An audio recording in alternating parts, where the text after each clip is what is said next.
Hi guys, good afternoon. So for today's video guys is mag-unbox tayo ng parcel from Shopee. Shopee. So mag-unbox tayo.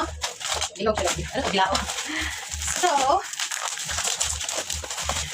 yan. Tag-ulan na guys. So kailangan natin ito. Kasi malamok ang mundo. Char. Ano ba zipper nito? Yan. Tag-ulan na ang panahon ngayon guys. So kailangan natin ito sa ating higaan. So ayan, bumili ako ng mosquito net para ligtas tayo sa dingding kasi tingkulan na. So ito siya guys. Ang binili ko ay 1.5 meters. So ito na siya. Ayan na. Automatic lang siya guys. So ayan, ito siya guys. So ang gagawin natin is ilagay natin yung foam sa loob. Sa ko lang itong ano. May zipper pala ito dito sa gilid. Diba? Ayan, may zipper din siya. Ayan. May zipper siya dito. So ang gagawin ko ngayon, tatanggalin ko muna yung aking foam.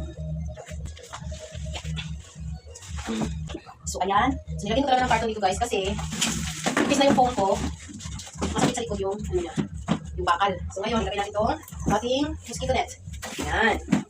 So yan siya. Tapos yan sa balik. Oh, tama siya. Tama siya. Tama siya. Uy, tama siya. Tama siya. Tama siya. Tama siya. Tapos yan siya. O, tingin na. Hinday. O, diba? O, ayan. Tingin na guys. O, diba?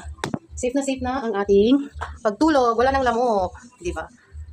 That's it for this video guys. Thank you for watching. Bye!